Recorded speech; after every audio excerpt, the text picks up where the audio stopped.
This might be as close as I get to this collection of rocks just off the shore there. This will sound weird, but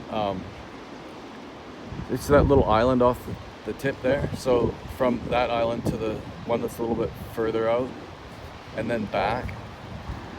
I knew every crook and cranny of that place, man. Underwater, I mean. I spent more time swimming between those two rocks than any place in the world. Absolutely, for sure. It's called Long Dong. Might make it there today for another look around. That right there is an elementary school, if you can believe it. Lucky kids, man. Jeez. Well, as it turned out, I did make it. Remember, we stood up there and I said that I used to swim over these rocks. Looked across the bay. Here we are. I'm knackered. Good and knackered. Sorry about that.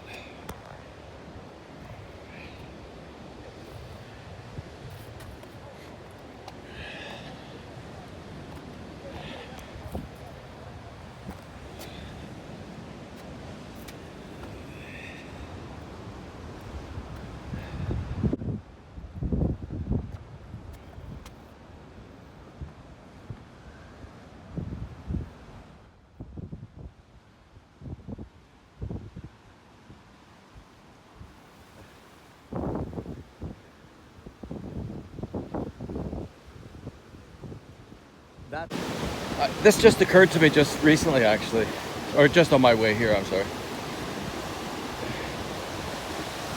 but sorry. I don't know if you can make it out, but there's a bit of a crack there, and from the other side of this island here, the waves flow in and out of there, and that's where I filmed that. Yeah, so this was basically my swimming pool for ages. Oh, you can't see the other rock out there.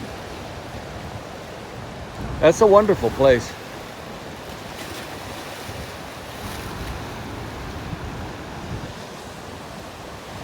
I haven't found a way to put my toe in yet to see if it's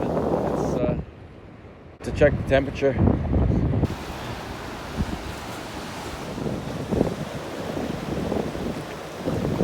I don't know if you can see it through the camera, but I can see the bottom. There's sandy bits and then there's rocks and stuff. The water's really surprisingly clean. You get clownfish in here, pufferfish, all kinds of stuff.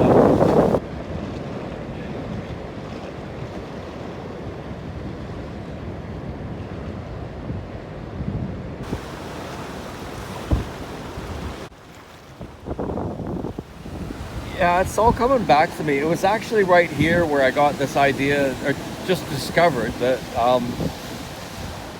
if waves hit a vertical surface, then they're not moving forward. And I discovered that just by swimming alongside a cliff and realizing, oh my God, I'm going up and down this thing like 5 or 6, maybe 7 feet, right? There's a nice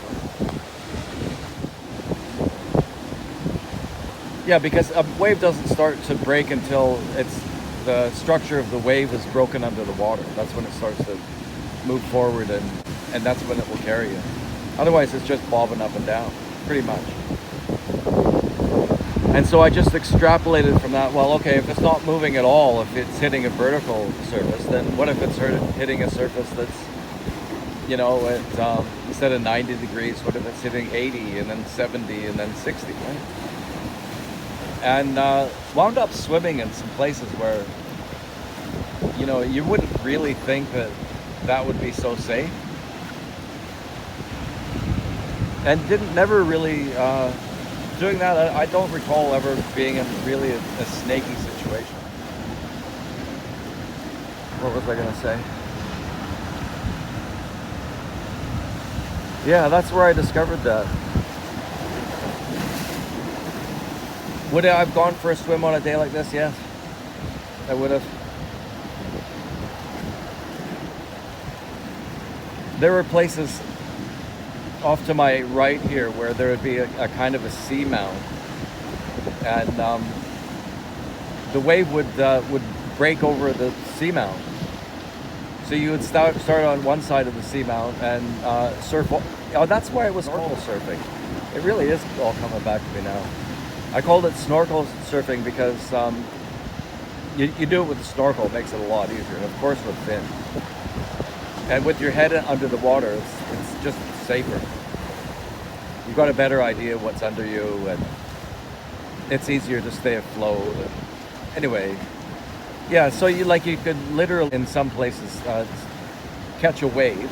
Used to do this, catch a wave over a seamount. That was just off to my right here.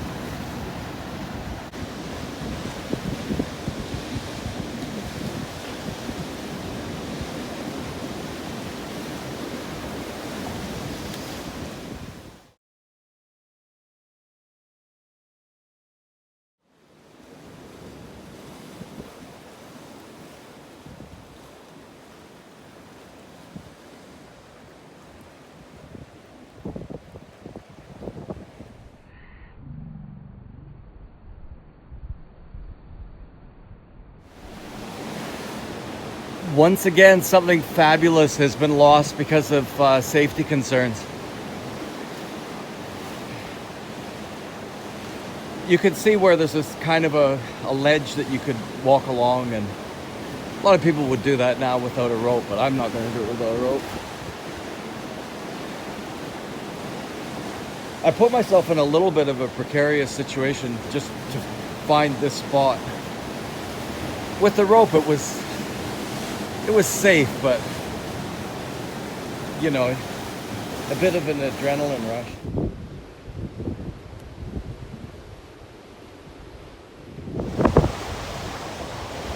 So just to recap, that's where we started, way out there, and now we're here.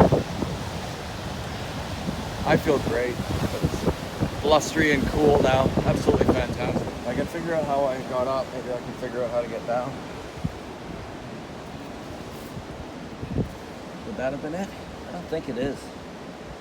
I don't think that is it. I should have kept it. They're probably wondering how the hell I'm going to get that finger.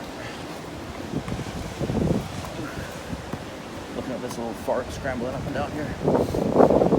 Yeah. I'm going to have to go straight down here.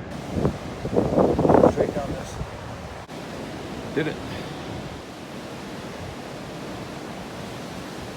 I can imagine if I wanted to go rock climbing, this would be exactly the kind of thing that I'd want to do. The rock is super solid and there's so many cracks and it's interesting. Sometimes you get really good rock climbers out here, once in a while. Like, good enough that it really scares you, right, to watch what they do. Sometimes working without ropes. I think I've been up this one. You know, it's easy, anybody could do that obviously, but still it's fun.